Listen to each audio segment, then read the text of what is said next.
So Shield Hero, Season 2 has officially begun. It's been a hot minute, a few years since Season 1, but I'm glad they took their time and didn't just pump it out within a year or year and a half time. Even if this part of the season here, Season 2, is only going to be 13 episodes, I believe is what's confirmed. It was pretty much being hinted at for a long time that Seasons 2 and 3 were going to be split up, so it wasn't really a shocker to me, and the fact that they took their time and they're going to take their time for the next core. If you know anything about anime production, back-to-back 2 cores generally don't work out so well anymore with how much anime is being made. So just knowing that these 2 cores are going to be well-polished, well put together, not going to just be rushed out for a show that is one of my favorite that has come out in the past few years. I would argue Shield Hero is one of my biggest sequels that I've been anticipating. It just feels good to return to the show and have it feel like it never left while simultaneously reminding us of key plot details that many of us are probably going to forget without it feeling like a recap. I mean, I'm sure there's plenty of people who might have rewatched Season 1 in anticipation for Season 2, but there's going to be a ton of people who just jump into this after a few year break, and they might raise an eyebrow or two if they don't remind us of key moments, like in the case of Philo and her kind of like species leader. There was a big promise that was made that if the heroes don't work together, eventually she's going to kill them, right? That's something that could be easy to forget, so the casual reminder in this episode goes a long way. Or even just like Risha and just the idea of her almost Stockholm Syndrome to Itsuki, who, honestly, Itsuki might be the most likable out of the 3 Stooges, but they are still the 3 Stooges. And the idea of just how tragic it is to see someone who can do so much better, but is so enthralled and almost in love with this hero and the party that she doesn't understand and doesn't see that with someone like Naofumi, who is a generally good guy and would treat her right? Like, you can just stick with this party and you don't have to go back to dumb, dumber, or dumbest, right? And I love the idea that it just eases you in, but also kind of throws you into the thick of this arc, which is the Spirit Tortoise, which honestly is interesting. I mean, when they initially did the animation where, it was cool. There was like these bats. Didn't realize the bats had tortoise shells on them, nor did I expect the monkeys at the end to basically have tortoise shells. It's really cool to see the kind of familiars of this tortoise. The idea that the countdown to the next wave, I think they had like 7 days or something left before the next wave was going to happen. It got froze when this thing started a rumbling. And that's interesting, I have to say, because on paper, that's a pretty awesome thing. You are experiencing these waves after waves of horrible, distressful monsters that are just destroying villages, killing people left and right, and then it's frozen. Sure, you have this other big threat to deal with, but as long as it's not on your lands, you're probably letting out a sigh of relief. But there is that concern, and I like how the Queen brings it up, right? Like, we shouldn't just accept this as a good thing, we should be worried. But we're going to have to take it a day at a time and take care of the most obvious threat, which is, of course, the tortoise.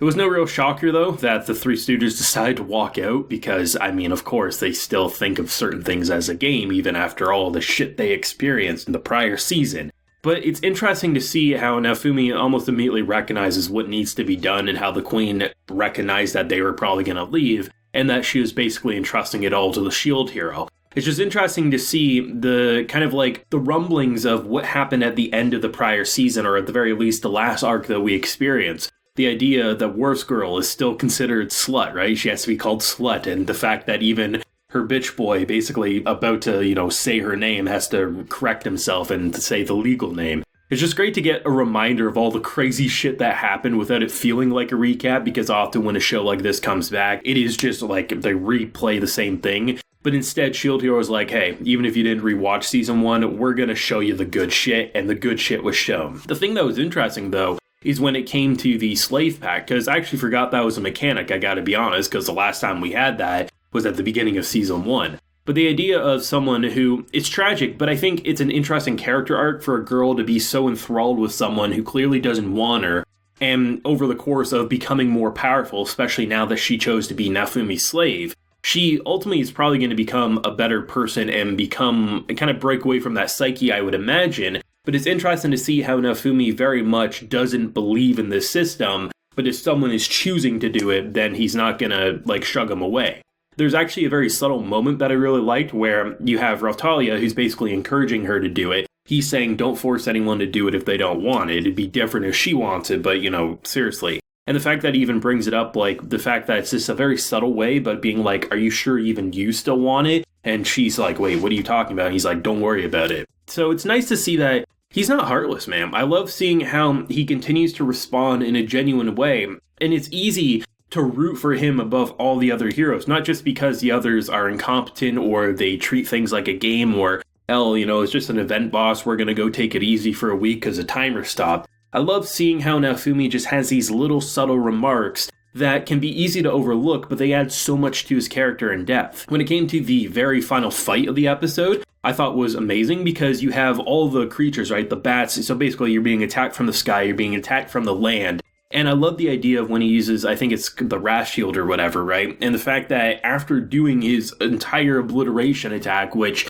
I mean, when you see the impact, it's not even just like a boulder-size hole. Like, seriously, it looks like he could have destroyed a village. Like, it was just that devastating. And when Raftali and the others come down, she's very much concerned because that shield can do some pretty shitty things to him. And I love how he immediately reassures, like, I'm okay, even though he's not, at the very least. He didn't actually lose himself and was able to hold back, sort of a thing. It was just cool to see how it had all the things I loved about Season 1, especially with the recent development in the second core there. And just to see how Season 2 continues to roll with it, feels like it's never left, has the same style, has the same character.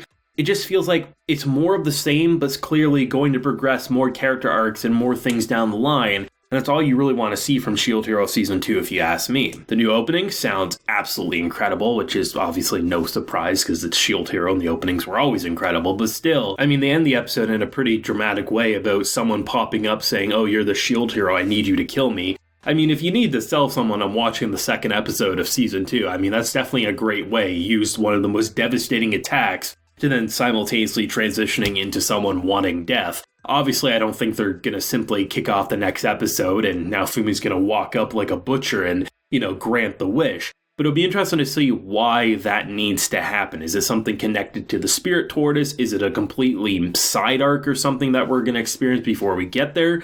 No idea, but if Shield Hero has shown me one thing over the now 26 episodes that I've watched it, is that expect the unexpected and expect good character arcs. And that's exactly what this show has delivered now every single time I've consumed an episode. And I'm very excited to see how many seasons they plan to make of this, because I'd love to see it eventually get a full adaptation over the years. And if Attack on Titan showed me one thing, it can be 10 years before you get that complete adaptation, but damn it, you'll get it if it's popular enough. I'm giddy for more, man. I'm excited to see where this core is going to go. I imagine the first core is going to be all about the Spirit Tortoise. It'll be interesting to see what Season 3 will deliver as well, but thoughts do you have any on the return of Shield Hero? Were you as excited as me to kick back into the show, or were you kind of a little reluctant to jump back in, maybe thinking it couldn't live up to Season 1 or something like that? Let me know your feelings down below, leave a like if you enjoyed, and subscribe if you're new around here. Till next time, everyone, please take care and have a good one.